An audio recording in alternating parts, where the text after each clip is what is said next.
Hello student, আজকে আমাদের routine অনুযায়ী এখন শিক্ষাবিজ্ঞানের ক্লাস আছে। আর আজকে আমরা টেক্সট বই পড়ব, কারণ আগের ক্লাসে আমরা প্রশ্ন উত্তর আলোচনা করেছি। আজকে আমরা টেক্সট বইয়ের যে জিনিসগুলো পড়ব সেগুলো হচ্ছে পেশনা সৃষ্টিতে শিক্ষকের ভূমিকা, এটা আমরা জানব। তারপরে টোটাল মনোযোগটা আজকে আমরা পড়ব, অর্থাৎ মনোযোগের সংজ্ঞা কাকে বলে, বৈশিষ্ট্য এবং শিক্ষাক্ষেত্রে ভূমিকা। এই জিনিসগুলো আমরা আজকে টেক্সট বইয়ে পড়ব। ভালো করে ভিডিওটা দেখবে এবং মনোযোগ সহকারে শুনবে, ঠিক আছে? টেক্সট বই যাদের কাছে নেই, তোমরা এখন ভিডিওটা দেখলেই যথেষ্ট, ঠিক আছে? প্রথমে আমরা আসছি, দেখো বলছে শিক্ষায় পেশনা সৃষ্টির ক্ষেত্রে শিক্ষকের ভূমিকা। দেখো, শিক্ষার্থীদের মধ্যে শিখন উপযোগী এমন পেশনা সৃষ্টি করতে হবে। পেশনা মানে কি? মোটিভেশন। এমন মোটিভেশন সৃষ্টি করতে হবে যাতে ওদের মানসিক ক্ষুধা বৃদ্ধি পায়, অর্থাৎ আরও তারা কি করে, আগ্রহী হয়, অর্থাৎ আগ্রহ বোধ তাদের মধ্যে বৃদ্ধি পায়। গড়ে ওঠে সুস্থ সবল মন ও সরল দৃষ্টিভঙ্গি। তাই শিক্ষালয়ে পেশনা সৃষ্টির ক্ষেত্রে শিক্ষকের প্রয়োজনীয় পদক্ষেপগুলি হলো, কী কী পদক্ষেপ শিক্ষককে গ্রহণ করতে হবে সেগুলো দেখো। 1 নম্বর হচ্ছে পুরস্কার। পেশনা মানে দেখো মোটিভেশন। পেশনা তৈরি করার জন্য শিক্ষক পুরস্কারের ব্যবস্থা করবেন। পুরস্কার মূর্ত বা অমূর্ত হোক না কেন, শিক্ষককে লক্ষ্য রাখতে হবে যাতে উক্ত পুরস্কারের পরিপ্রেক্ষিতে শিক্ষার্থীদের মধ্যে যথার্থ অন্তস্থ পেশনা, মানে ভেতরে একটা পেশনা, অন্তস্থ মানে মনের ভেতরে আর কি, পেশনা সৃষ্টি হয়। নচেত শিক্ষা স্বতশ্চল হবে না। স্বতশ্চল হবে না মানে কার্যকারী হবে না। অন্তজ পেশনায় অপরিপক্ত শিশুমনকে সক্রিয় করে তোলে, আর আত্মসক্রিয়তাই তাকে উদ্দেশ্যমুখী করে লক্ষ্যে পৌঁছতে সাহায্য করে। পুরস্কার আত্মপ্রত্যয়, বলছে পুরস্কার আত্মপ্রত্যয় এনে দেয়। আত্মপ্রত্যয় মানে কি? সেলফ কনফিডেন্স এনে দেয়, মূল্যবোধের জাগরণ ঘটায়। তারপরে দেখো, অনির্বাচনীয় সুখানুভূতিতে শিক্ষার্থীকে তৃপ্ত করে। এই প্রসঙ্গে মনোবিজ্ঞানী বার্নার্ড এই প্রসঙ্গে কি বলেছে দেখো, বলছে শিখনের জন্য পুরস্কার এইরূপ হওয়া উচিত হবে যাতে প্রাথমিক ভূমিকার পর তারা শ্রেণীকক্ষের বাইরে শিক্ষণের কার্যাবলীকে পরিচালনা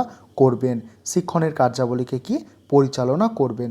তারপরে দেখো, এবারে আছে মূল্যায়ন মানে পরীক্ষার ব্যবস্থা আর কি। দেখো, বলছে শিখনে পেশনা জাগ্রত করতে হলে, অর্থাৎ শিক্ষাক্ষেত্রে মোটিভেশনকে জাগিয়ে তুলতে হলে যথার্থ মূল্যবোধের ব্যবস্থা রাখতে হবে।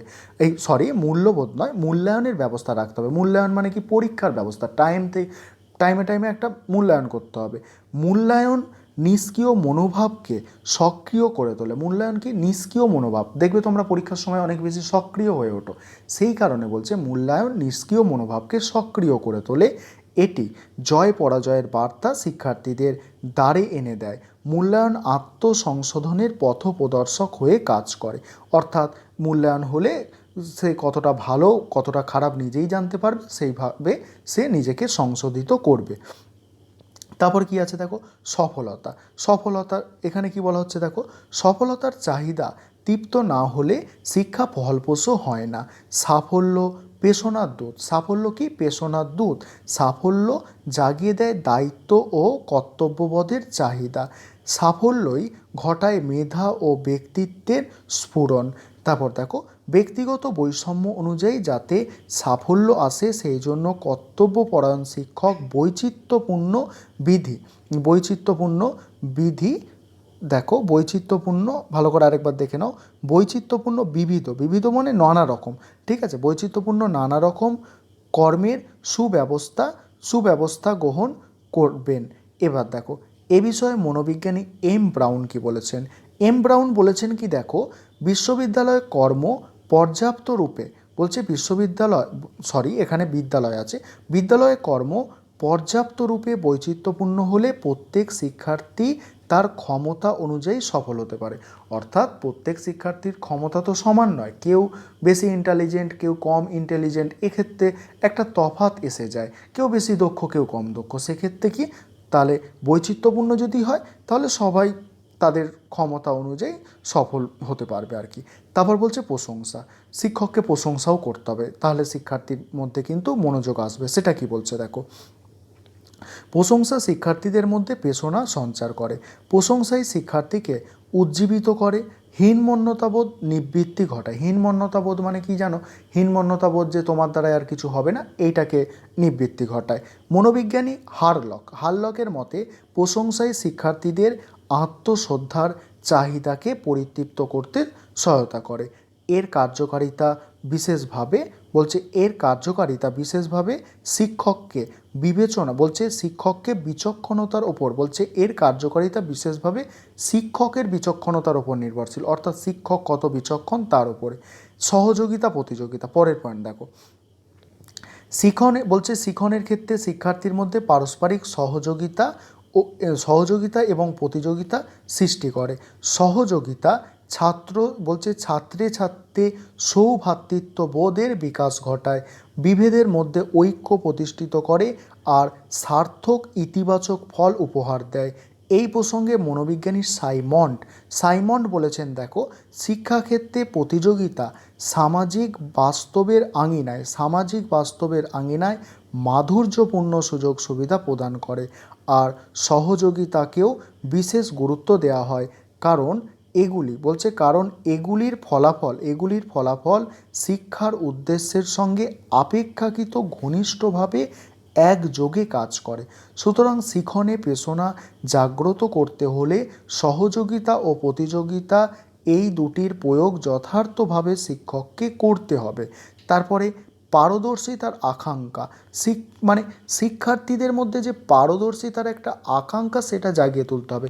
সেখানে কি বলা হচ্ছে দেখো, শিক্ষার্থীদের মধ্যে প্রেরণা জাগ্রত করতে হলে এমন বিষয়বস্তু নির্বাচন করতে হবে যাতে তাদের একটি গুরুত্বপূর্ণ চাহিদা, পারদর্শিতার আকাঙ্ক্ষা পরিতৃপ্ত হয়।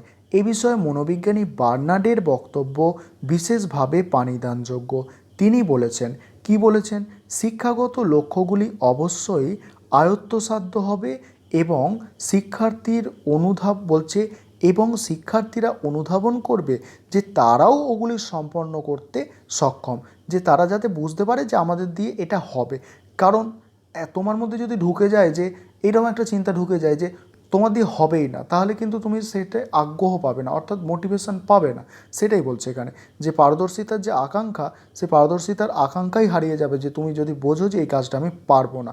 সেই কারণে এমন একটা তাদের মধ্যে মনোভাব গড়ে তুলতে হবে যাতে মনে হয় যে শিক্ষার্থীরা যে এই কাজটা তারা পারবে। তারপর দেখো, জীবন বিকাশের বিভিন্ন স্তর অনুযায়ী পাঠ্য বিষয়বস্তু নির্বাচন করতে হবে।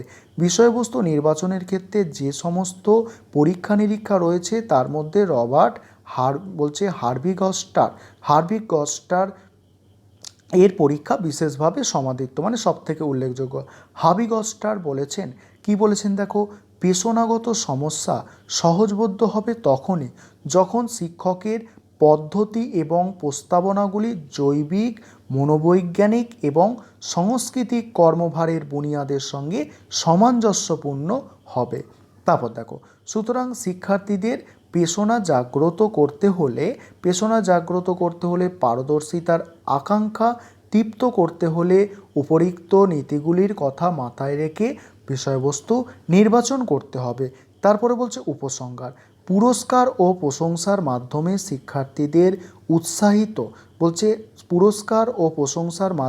শিক্ষার্থীদের উৎসাহিত যথার্থ আচরণের পথ নিদর্শন এবং আত্মমূল্যায়নের সহায়তা করে তাদের শিক্ষণমুখী করতে হবে। স্মরণ রাখতে হবে যে শিক্ষণের জন্য পেশনাকে ধরে রাখতে না পারলে শিক্ষার্থীদের জীবিকা বিকাশ যথার্থ স্ফুরণ হবে না। তারপরে দেখো, এবারে আমরা আজকে যে দ্বিতীয় টপিক তোমাদের বলেছিলাম যে কি মনোযোগ সম্পর্কে আমরা জানবো, অ্যাটেনশান। ঠিক আছে, প্রথমে আমরা জানবো অ্যাটেনশান অর্থাৎ মনোযোগের সংজ্ঞা। এখানে কি বলা হচ্ছে দেখো, প্রথমে ভূমিকা আছে। দেখো, বলছে প্রাকৃতিক ও সামাজিক পরিবেশের মধ্যে আমাদের বৃদ্ধি ও বিকাশ, প্রাকৃতিক এবং সামাজিক পরিবেশের মধ্যেই তো আমাদের বৃদ্ধি আর বিকাশ। মনোযোগ আমাদের বিকাশের সহায়ক। মনোযোগ কী করে? আমাদের বিকশিত হতে সহায়তা করে। তারপরে কি বলা হচ্ছে দেখো, প্রাকৃতিক ও সামাজিক পরিবেশের বিবিধ বস্তু উদ্দীপক হয়ে আমাদের কি উদ্দীপিত করে। দেখো, আমাদের কি একটা সুন্দর ফুলের গন্ধ মানে সেন্ট আর কি কী করে আমাদের, ওই ফুলটা হচ্ছে কি উদ্দীপক, আর আমরা সেই ফুলের কাছাকাছি আকৃষ্ট হই বা ফুলটাকে তুলতে চাই।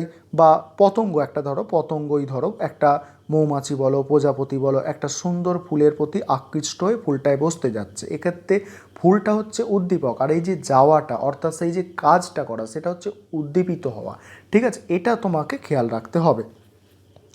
আমরা কিন্তু বলছে দেখো, আমরা কিন্তু বিশ্ব প্রকৃতির অধিক বস্তুর প্রতি একযোগে মনোনিবেশ করতে পারি না, মানে একদম একভাবে মনোনিবেশ করতে পারি না।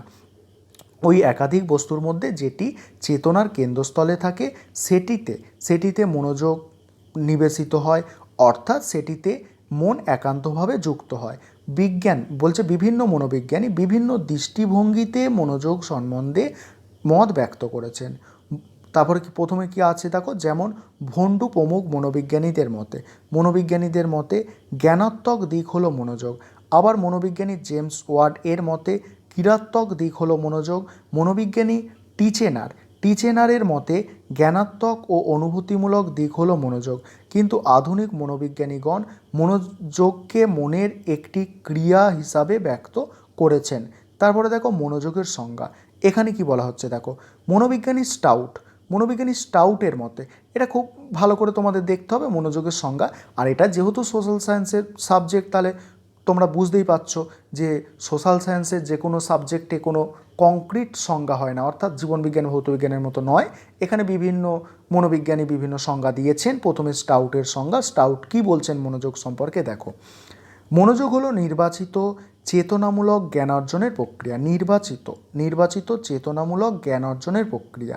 তারপরে রোজ কি বলছে, মনোবিজ্ঞানী J.R. রোজ এর মতে মনোযোগ হলো মনের সুস্পষ্ট রূপে চিন্তাধারার কোনো বিশেষ প্রাপ্তির পদ্ধতি। বলছে মনের সুস্পষ্ট রূপে চিন্তাধারার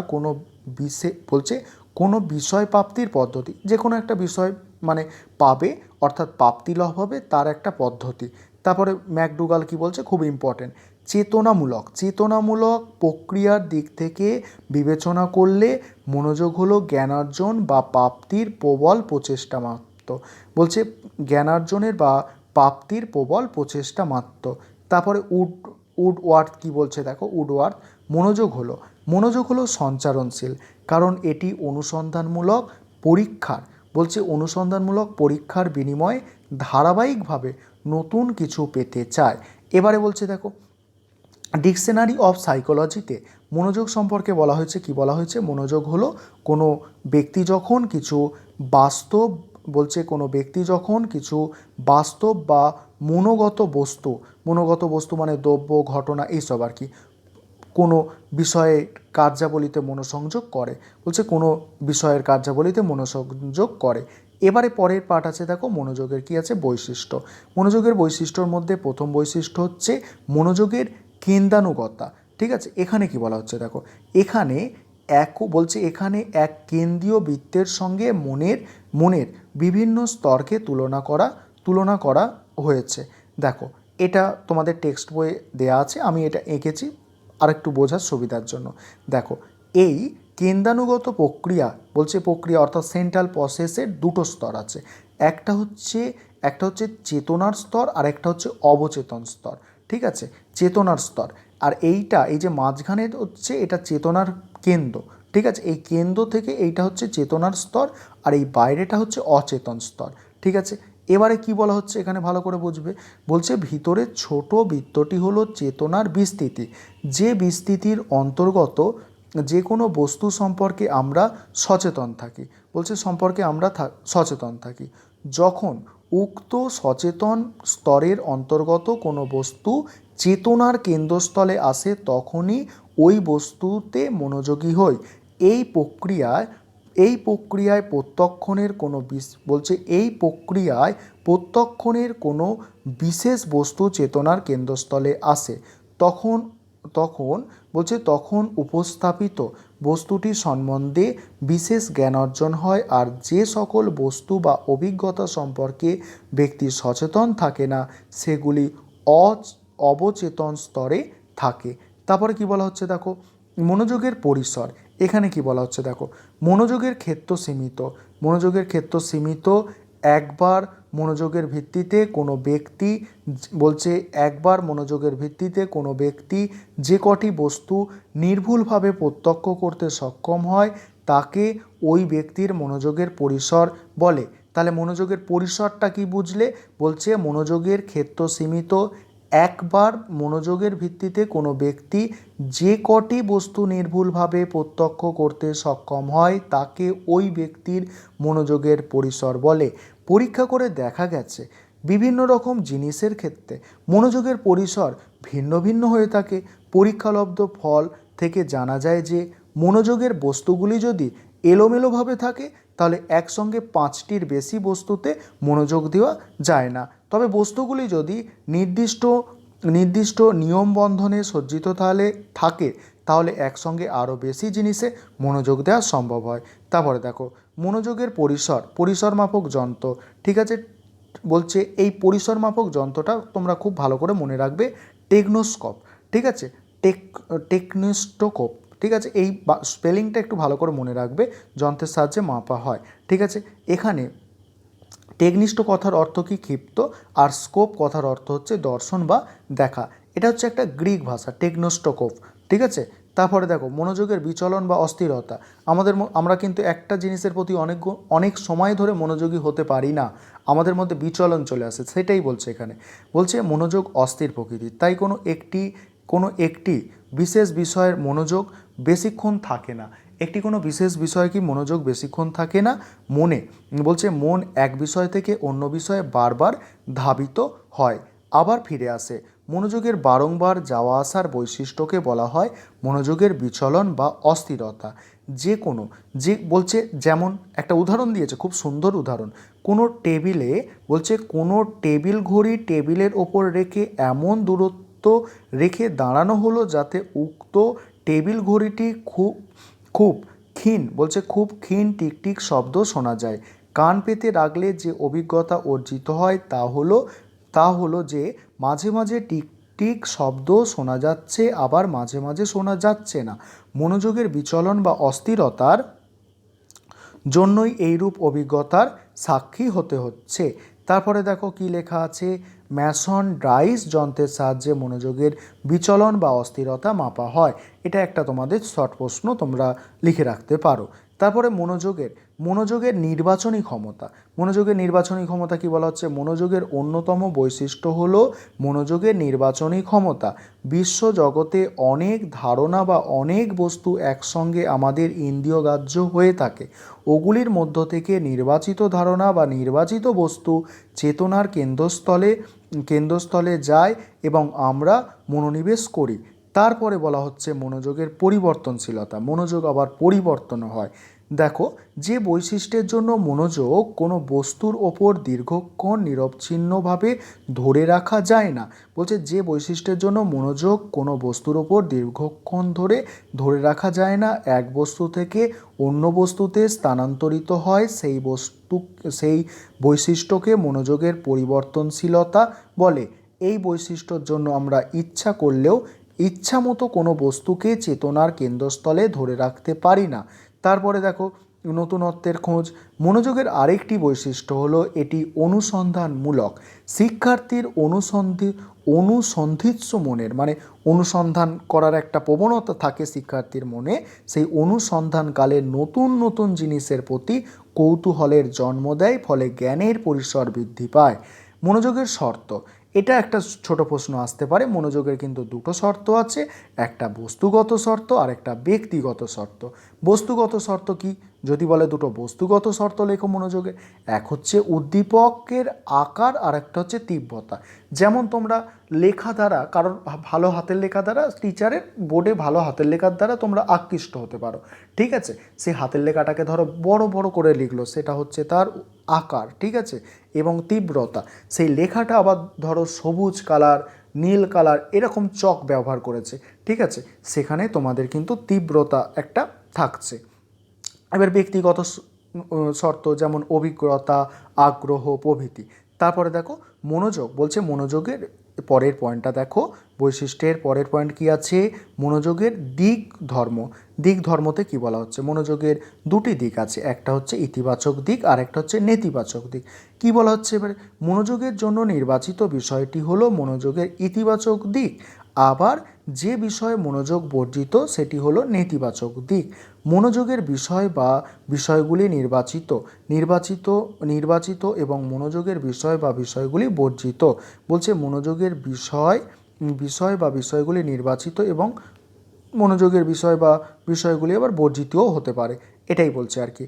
তারপরে বলছে সংশ্লেষাত্মক আবার বিশ্লেষাত্মক। এখানে কি বলা হচ্ছে দেখো, সংশ্লেষ প্রথমে করে নিতে হবে, তারপর সেটাকে কি করতে হবে, বিশ্লেষণ করতে হবে, এটাই বলা হচ্ছে। দেখো মনোযোগের ক্ষেত্রে দুই ধরনের মানসিক প্রক্রিয়া কাজ করে, এই দুটো কি, সংশ্লেষাত্মক প্রক্রিয়া আর একটা হচ্ছে বিশ্লেষাত্মক প্রক্রিয়া। আমরা যখন কোনো বস্তুতে মনোযোগ দিই তখন উক্ত বস্তুকে বিশ্লেষণ করে তার সমস্ত দোষগুণ বিচার করি, তারপরে বিশ্লেষাত্মক অভিজ্ঞতাকে সংশ্লেষের মাধ্যমে এনে একক বস্তুধর্মী অভিজ্ঞতা গ্রহণ করি। সুতরাং মনোযোগের এখানে কি বলা হচ্ছে দেখো, সুতরাং মনোযোগের বিশ্লেষাত্মক এবং সংশ্লেষাত্মক উভয় ধরনের প্রক্রিয়া মনোযোগ আর কি। তারপরে শিক্ষাক্ষেত্রে মনোযোগের ভূমিকা, এটা ভালো করে তোমরা দেখো শিক্ষাক্ষেত্রে মনোযোগের কি ভূমিকা আছে। বলছে মনোযোগী শিখন প্রক্রিয়াকে ফলপ্রসূ করে, তাই সাফল্যের অন্যতম মাপকাঠি হলো মনোযোগ। আর এই সাফল্য পেতে হলে মনোযোগ থাকতেই হবে, ঠিক আছে, সেটাই বলছে এখানে। যে বিষয়ে শিক্ষার্থী মনোযোগ দেয় সেই বিষয়ের সঙ্গে সে নিবিড় সম্পর্ক রচনায় আগ্রহ প্রকাশ করে, যাতে প্রক্রিয়াটি সহজ থেকে ক্রমশ জটিলের দিকে, মূর্ত থেকে বিমূর্তর দিকে, জানা থেকে অজানার দিকে পরিচালিত হয়। এতে বিষয়টি শিক্ষার্থীর কাছে সহজবোধ্য হয়, তার কর্মস্পৃহা বৃদ্ধি পায়, সে বিষয়টিতে মনোযোগী হয়। তারপরে কি বলা হচ্ছে, এক্ষেত্রে আয়ত্তীকরণের প্রবণতা শিক্ষার্থীর মধ্যে বৃদ্ধি পায়। শিক্ষার্থীর মনোযোগ যাতে ব্যাহত না হয় সেদিকে শিক্ষককে সচেতন থাকতে হবে। শিক্ষকের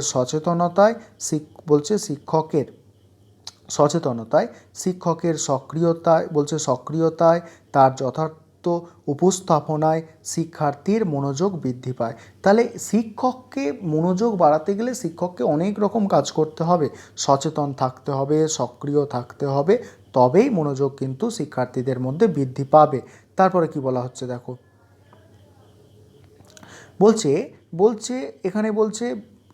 দেখো অধিক আগ্রহ প্রকাশ করে এর ফলে শিক্ষার্থীরা, ঠিক আছে, ফলে সে ক্রমে প্রগতির পথগামী হয়, তার মধ্যে গড়ে ওঠে মূল্যবোধ, নীতিবোধ, কল্যাণকর জীবন দর্শন। তবে মনের তিনটি দিক আছে, একটা হচ্ছে জ্ঞানের দিক, একটা হচ্ছে বোধের দিক আর একটা হচ্ছে ইচ্ছার দিক। জ্ঞান, বোধ আর ইচ্ছা। এখানে কি বলা হচ্ছে দেখো, বলা হচ্ছে মনোযোগ ছাড়া সকল প্রকার মানসিক দিকে সাফল্য পাওয়া দুষ্কর। অর্থাৎ সাফল্য লাভের ক্ষেত্রে মনোযোগ হলো আসল চাবিকাঠি। শিখন প্রক্রিয়া অর্থাৎ শেখা এবং শেখানো এই দুটো ক্ষেত্রেই মনোযোগের দরকার আছে, সেটাই বলছে শিক্ষণ মানে শেখানো আর শিখন মানে শেখা, ঠিক আছে, টিচিং লার্নিং প্রসেস যেটাকে বলা হয়। বলছে শিখন প্রক্রিয়ায় সাফল্য পেতে হলে চাই মনোযোগ। শিক্ষক লক্ষ্য রাখবে যাতে শিক্ষার্থী পাঠ্য বিষয়ে মনোনিবেশ করে। আবার পাঠ্য বিষয়টি যথার্থভাবে উপলব্ধি করতে হলে শিক্ষার্থীকেও মনোনিবেশ করতে হবে। অর্থাৎ শিখন প্রক্রিয়ায় মনোযোগ দেওয়া একান্ত প্রয়োজন। তবে মনোযোগের ক্ষেত্রে ব্যক্তিগত বৈষম্য পরিলক্ষিত হয়, তাই ব্যক্তিগত বৈষম্যের নীতি অনুসারে বিষয়বস্তু নির্বাচন করতে হবে। তারপরে কি বলা হচ্ছে দেখো, বলছে আবার শিখন প্রক্রিয়া ফলপ্রসূ করতে হলে উন্নত বিদ্যালয় পরিবেশ গড়ে তুলতে হবে। বিদ্যালয় পরিবেশে যে সকল উদ্দীপক মনোযোগের অন্তরায় সেগুলিকে দূর করতে হবে। শারীরিক ও মানসিক অবসাদ যাতে শিক্ষার্থীদের অমনোযোগী করে তুলতে না পারে সেদিকেও লক্ষ্য রাখতে হবে। যে বিষয় আগ্রহভিত্তিক নয় সেই বিষয়ে শিক্ষার্থী মনোযোগী হয় না। তাই পাঠ্যক্রম রচনা করার ক্ষেত্রে শিক্ষার্থীর বয়স, চাহিদা, মানসিক ক্ষমতা, পেশনা, শ্রেণী প্রভৃতির কথা মাথায় রেখে এমন পাঠ্যক্রম রচনা করতে হবে যাতে শিক্ষার্থীরা সহজেই জীবন উপযোগী পাঠ্য বিষয়ের অনুরাগ জন্মায়। আর অনুরাগ সৃষ্টি হলে দেহ মনের সামঞ্জস্যপূর্ণ সমন্বয় সাধন হয়। তারপরে কি বলা হচ্ছে দেখো, মনোযোগ বৃদ্ধি পায়, মানসিক সক্রিয়তা বৃদ্ধি পায়, জ্ঞান আহরণে তাই শিক্ষার্থীরা সক্রিয় হয়। ফলশ্রুতিতে ঘটে নানা দিকের বিকাশ। তারপরে কি বলা হচ্ছে দেখো, বলছে তবে মনোযোগের বিকাশ ধীর গতিতে হয়ে থাকে, মানে একদম দ্রুত মনোযোগ চলে আসবে, খুব তাড়াতাড়ি চলে আসবে এরকম কোনো ব্যাপার নেই। বলছে একেবারে প্রাথমিক স্তরে শিক্ষার্থীদের মনোযোগ থাকে ইচ্ছা নিরপেক্ষ। প্রথমে যখন প্রাইমারি স্কুলে পড়ে তখন তাদের কি মনোযোগ ইচ্ছা নিরপেক্ষ থাকে। এই স্তরে কৌতূহলের প্রবৃত্তি, বলছে কৌতূহল প্রভৃতির প্রবৃত্তির তাড়নায় তারা বিশেষ বিষয়ের বস্তুতে মনোযোগী হয়। অর্থাৎ বাচ্চারা জিজ্ঞেস করে না এটা কি হবে ওটা কি হবে, তারা যে উত্তরটা পেলে খুশি হয় সেইভাবে তারা মনোযোগী হয়, সেটাই বলছে। বয়স বৃদ্ধির সঙ্গে সঙ্গে শিক্ষার্থীদের মধ্যে সেন্টিমেন্ট প্রভাবিত মনোযোগ গঠিত হয়, সেগুলি কাজে লাগাতে হবে। সেন্টিমেন্ট প্রভাবিত স্বতঃস্ফূর্ত মনোযোগ আত্মসক্রিয়তা বৃদ্ধিতে সহায়ক। তাই শিক্ষার্থীদের মধ্যে শিক্ষা উপযোগী স্বতঃস্ফূর্ত সেন্টিমেন্ট যাতে গড়ে ওঠে সে বিষয়ে শিক্ষক যথাযথভাবে কৌশল অবলম্বন করবেন। তারপর কি বলা হচ্ছে, বয়স বৃদ্ধির সঙ্গে সঙ্গে শিক্ষালয়ের পাঠ্যপুস্তকেন্দ্রিক ইচ্ছা প্রণোদিত মনোযোগ শিক্ষার্থীদের মধ্যে দেখা যায়। এবার পাঠ্যপুস্তকে এসে মনোযোগী হয় বয়স বাড়ার সঙ্গে সঙ্গে, ঠিক আছে। কিন্তু এই ধরনের মনোযোগ স্বতঃস্ফূর্তভাবে শিক্ষার্থীদের মধ্যে আসে না। শিক্ষার্থীদের মধ্যে যাতে শিক্ষালয়ের বিবিধ পাঠ্যপুস্তক কেন্দ্রিক ইচ্ছা প্রণোদিত মনোযোগ সৃষ্টি হয় সে বিষয়ে শিক্ষককে যথার্থ ভূমিকা পালন করতে হবে। তারপর কি বলা হচ্ছে, শিক্ষার্থীর মনোযোগ তার মনোযোগের পরিসরে বাইরে, বলছে শিক্ষার্থীর মনোযোগ তার মনোযোগের পরিসরের বাইরে যেতে পারে না। শিক্ষার্থীর মনোযোগের পরিসরের মধ্যে একসঙ্গে নির্দিষ্ট পরিমাণ বিষয়ে মনোযোগী হতে পারে। সুতরাং বিষয়বস্তু নির্বাচনের ক্ষেত্রে শিক্ষককে এ বিষয়ে সচেতন হয়ে বিষয়বস্তু নির্বাচন করতে হবে।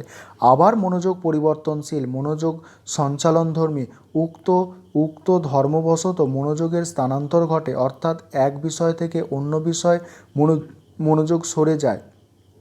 দেখা যায় পরিবর্তনশীলতা বয়সের সঙ্গে সম্পর্কযুক্ত, তাই শিক্ষার্থীর বয়সের উপযোগী বিষয়বস্তু নির্বাচন করা বাঞ্ছনীয়। যেমন কম বয়সের শিক্ষার্থীদের জন্য এমন বিষয়বস্তু নির্বাচন করতে হবে যেখানে উক্ত বিষয়ের জন্য তাকে দীর্ঘক্ষণ মনোযোগ ধরে রাখতে না হয়। মনোযোগের ক্ষেত্রে ব্যক্তিগত বৈষম্য পরিলক্ষিত হয়। একই বয়সের কোনো শিক্ষার্থী কোনো বস্তুতে দীর্ঘক্ষণ মনোনিবেশ করতে পারে, অন্য একজন তা পারে না। সুতরাং বৈষম্যের দিকটি লক্ষ্য রেখে বিষয়বস্তু নির্বাচন করা উচিত। তারপরে কি বলা হচ্ছে দেখো, তারপরে বলা হচ্ছে মনোযোগ নিবন্ধকল্পে শ্রেণী শিখনের ক্ষেত্রে শিক্ষককে শিখন সহায়ক উপকরণ যেমন চার্ট, মডেল প্রভৃতি শিক্ষামূলক জিনিস আর কি, এই মানে প্রদীপন মানে হচ্ছে জিনিস, ঠিক আছে, ব্যবহার করতে হবে, এতে শিক্ষার্থী মনোযোগী হবে।